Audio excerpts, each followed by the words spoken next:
अपनी उत्कृष्टता से उसका प्रदर्शन करते हुए अपना स्थान बनाया है। साथियों, आप सभी ने अब तक का सफर कड़ी मेहनत, समर्पण और अनुशासन के बल पर तय किया है, लेकिन आपकी असली परीक्षा अब शुरू होने वाली है।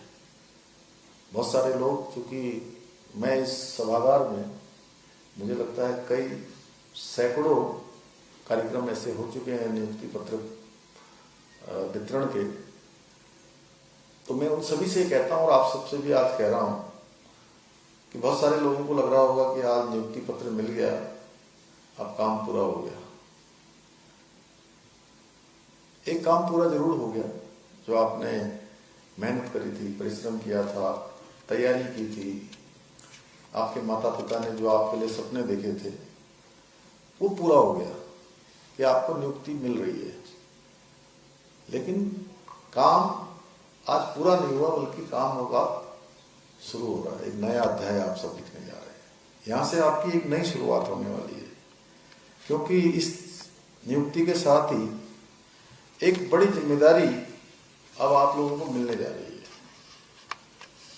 आज से आप लोग अपनी क्षमताओं का, अपनी प्रतिभाओं का और अपने प्रशिक्षण का उपयोग करके प्रदेश की कानून व्यवस्था है, सुरक्षा व्यवस्था है और लोगों की रक्षा है, नागरिकों की रक्षा है, देश दुनिया से आने वाले पर्यटक से लेकर तमाम प्रकार के लोग देवभूमि उत्तराखंड आते हैं और अनेक चुनौतियों का, अनेक प्रकार के कार्यक्रमों का जो मुख्य प्रबंधन होता है वो पुलिस विभाग को ही करना होता है। और आप में से कुछ युवा निरीक्षक के रूप में पुलिस व्यवस्था को मजबूत करेंगे, कुछ गुल्म नायकों के रूप में आपदा प्रबंधन आदि के कार्यों में अपना योगदान देंगे और कुछ अग्निशमन द्वितीय अधिकारी के रूप में अग्नि नियंत्रण कार्यों का प्रबंधन भी करेंगे। इसके साथ साथ हमारी दो दो राष्ट्रों से अंतर्राष्ट्रीय सीमा भी हमारी लगी हुई है और उसके साथ ही उत्तर प्रदेश हिमाचल से अंतर्राज्यीय भी है और अंतर्राष्ट्रीय भी है। दो अंतर्राष्ट्रीय है और दो अंतर्राज्यीय, उन सभी पर कहीं ना कहीं प्रत्यक्ष और अप्रत्यक्ष रूप से हमको वहां भी काम करना होता है। और इस भौगोलिक परिस्थिति के कारण हमारा राज्य सामरिक रूप से और आंतरिक सुरक्षा की दृष्टि से अत्यंत संवेदनशील है। इसके अलावा देवभूमि में प्रत्येक वर्ष पूरे देश और दुनिया के करोड़ों करोड़ों श्रद्धालु आते हैं, तीर्थयात्री आते हैं, पर्यटक आते हैं, जिनका प्रबंधन अपने आप में बहुत महत्वपूर्ण कार्य होता है। इन कार्यों के अलावा आप सभी को राज्य में शांति एवं कानून व्यवस्था बनाए रखने के लिए और आज जो हमारे सामने अनेक चुनौतियां हैं, जैसे नशे के कारोबार हैं, साइबर क्राइम है, महिला अपराध, यातायात व्यवस्था, VIP प्रोटोकॉल, 4 धाम यात्रा, प्राकृतिक आपदा, कांवड़ यात्रा, ये भी हमारे लिए बड़ी चुनौतियां हैं। इनका भी हमें प्रबंधन करना होता है और इन सभी कठिनाइयों के बीच में आप सभी को एक मूक साधक की भांति, मूक साधक तो जानते होंगे ना, जिनको काम सब कुछ करना होता है लेकिन बोलना कम होता है, कम से कम जितनी जरूरत है। एक मूक साधक की भांति प्रत्येक मोर्चे पर डटकर अद्वितीय जनसेवा का एक उदाहरण प्रस्तुत करना होगा। क्योंकि अगर पहले दिन से जिस दिन आप सेवा में आएंगे, वैसे तो फोर्स की सिखलाई बहुत होती है, क्योंकि मेरा भी जीवन फोर्स के साथ ही आगे बढ़ा है। जो भी मैंने सीखा, थोड़ा जो भी मैं काम कर पा रहा हूँ, उसमें ये फोर्स का बहुत बड़ा योगदान है। फोर्स सभी मैं एक समान मानता हूँ, चाहे सेना है, चाहे हमारे अर्धसैनिक बल है, चाहे हमारी पुलिस है, सभी का मेरे सामने उतना ही सम्मान है, क्योंकि मैं सबको उतनी डिसिप्लिन मानता हूँ, उतना ही जो है उनको परिश्रमी मानता हूँ, उतना ही उनको मिशनरी मानता हूँ। इसलिए उत्तराखंड पुलिस ने प्रत्येक मोर्चे पर जो अभी तक काम किया है, जो अपने आप को सिद्ध किया है, सेवा परमो धर्मो, ये केवल आदर्श वाक्य नहीं है, बल्कि उनके जीवन का अटल संकल्प है। अभी आप सब लोगों ने शुरुआत में गीत भी था, क्या गणगीत था, क्या था उत्तराखंड पुलिस का। साथ ही आदरणीय प्रधानमंत्री श्री नरेंद्र मोदी जी के विजन के अनुरूप हमारी सरकार उत्तराखंड पुलिस को एक आधुनिक, एक स्मार्ट पुलिस बल बनाने के लिए पूरी तरह से प्रतिबद्ध है। साथ ही हमने अपने जवान पुलिस अधिकारियों एवं जवानों के परिसरों के कल्याण के लिए हम उसके लिए भी प्रतिबद्ध हैं। क्योंकि मैं पहले जब मैं इस जिम्मेदारी में नहीं था, उससे पहले मैंने पुलिस सुधार के भी कुछ कार्यक्रमों में भाग लिया और मैंने देखा कि पुलिस को कई कठिन परिस्थितियों में काम करना पड़ता है और उनकी जो ड्यूटी होती है वो कई बार 8 घंटे से बढ़कर कई घंटे उसके दुगना तक भी हो जाती है। ऐसे समय में उनको कई प्रकार की चुनौतियों का सामना करना पड़ता है, पारिवारिक रूप से भी, अपने शरीर को भी ठीक रखना होता है, अन्य व्यवस्थाएं भी करनी होती हैं। तो इस नाते हम उनके कल्याण के लिए, उनके परिवारों के लिए पूरी तरह से प्रतिबद्ध हैं। हमने पुलिसकर्मियों के लिए अत्याधुनिक उपकरणों की व्यवस्था करने के साथ ही उनको उत्कृष्ट प्रशिक्षण प्रदान करने के लिए भी अच्छा उनको ट्रेनिंग मिले, उसके लिए भी हम निरंतर कार्य कर रहे हैं। और पिछले 3 वर्षों में हमने पुलिसकर्मियों के आवास संबंधी समस्या को दूर करने के लिए 5 करोड़ रुपए की धनराशि स्वीकृत की है। और मेरा मानना है कि ये हमारा प्रतिशत चूंकि कम था, जो डीजीपी साहब, होम सेक्रेटरी साहब, हम लोग सब बैठ के और अंशुमन जी भी हमारे यहाँ बैठे हैं, तो कई बार हमारी चर्चा हुई, तो उस प्रतिशत को भी हम बढ़ाने पर काम कर रहे हैं। भारत सरकार के स्तर पर भी जब बैठकें होती हैं उसमें भी माननीय गृह मंत्री जी के स्तर पर लगातार इस पर चिंता व्यक्त की जाती है। तो इसलिए हमने ये धनराशि का प्रावधान किया है। वहीं स्वास्थ्य योजना के अंतर्गत समस्त पुलिसकर्मियों को कैशलेस चिकित्सा सुविधा भी उपलब्ध कराई है। हम जहां एक और आर्टिफिशियल इंटेलिजेंस और साइबर सुरक्षा से जुड़ी हुई नई तकनीकी में उच्च स्तरीय प्रशिक्षण के लिए अपने पुलिसकर्मियों को देश के प्रतिष्ठित संस्थानों में उनको ट्रेनिंग के लिए भी भेज रहे हैं। वहीं अपराधों के पूर्वानुमान और रोकथाम के लिए डेटा एनालिसिस, GIS आधारित सुरक्षा प्रणाली विकसित करने की दिशा में भी काम कर रहे हैं।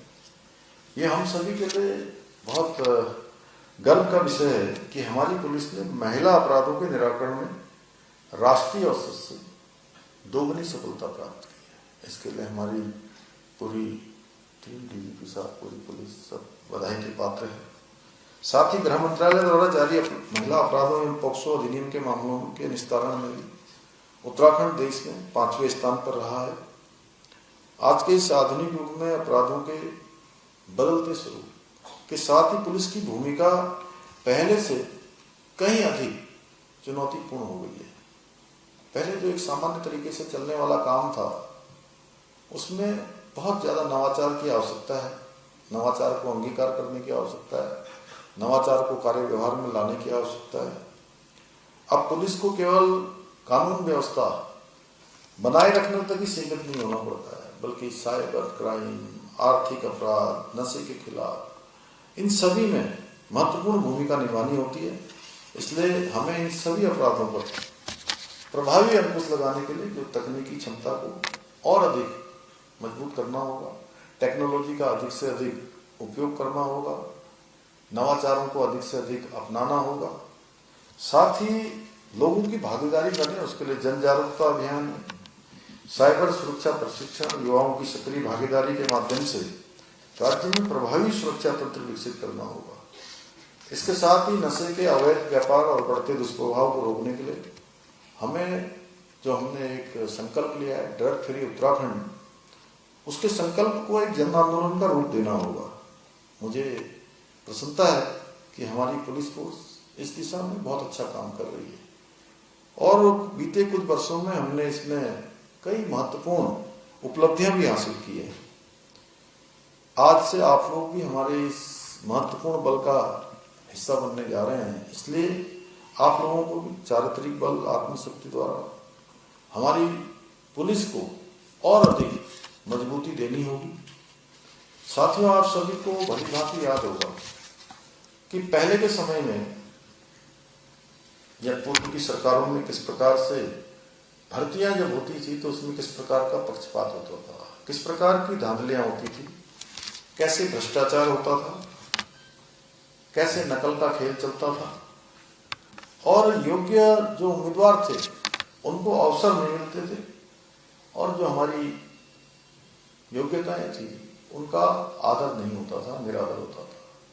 प्रतिभा क्षमता के साथ न्याय नहीं होता था और भर्ती प्रक्रियाओं में भी काफी लंबा समय लग जाता था और इस देरी का फायदा उठाकर भ्रष्टाचारियों के द्वारा, रिश्वतखोरों के द्वारा, नकल माफियाओं के द्वारा खेल खेला जाता था।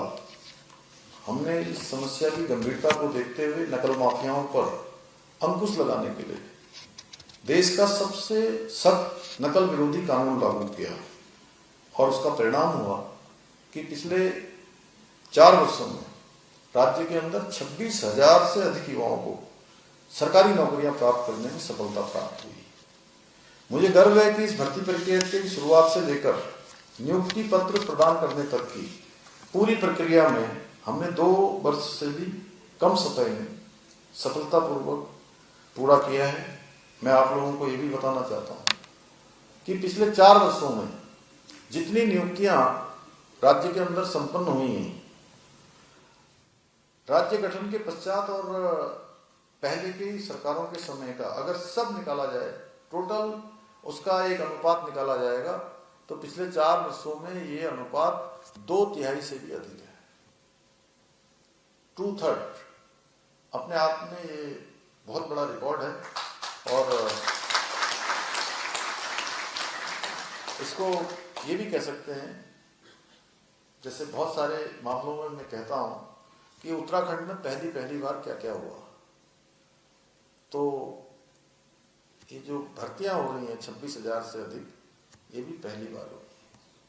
जिस प्रकार से नकल का कानून पहली बार आया है, यूसीसी का कानून पहली बार आया है, राष्ट्रीय खेलों का आयोजन पहली बार हुआ है, एसडीजी इंडेक्स में हमारा राज्य भारत के उस इंडेक्स में पहले नंबर पर आया है पूरे देश के अंदर। फाइनेंशियल मैनेजमेंट बनाने में हमारा राज्य देश के पहले नंबर के राज्यों में आया है। Ease of doing, ease of living, इन सभी में, कृषि के क्षेत्र में, यहाँ किसानों की आय बढ़ाने में, उसमें भी हमारा राज्य पहले नंबर पर आया है। अनेक कानून, अनेक नवाचार पहले जो हमारे लिए बहुत दूर हुआ करते थे, वो आज हम उसकी शुरुआत कर रहे हैं और पूरे देश के लिए वो उदाहरण बनते जा रहे हैं। मैंने कुछ एक आपको बताया, इसमें मैं बोलूँगा तो बहुत लंबा हो जाएगा, तो मैं बहुत ज़्यादा नहीं कहना चाहता। बस ये बात आप लोगों से बेहतर कौन जानता होगा कि राज्य में भर्ती परीक्षाएं अब बिल्कुल पारदर्शी तरीके से हो रही है ना। आप लोग तभी तो भर्ती हुए हैं, कहीं कोई गड़बड़ तो नहीं दिखाई दी आप लोगों को।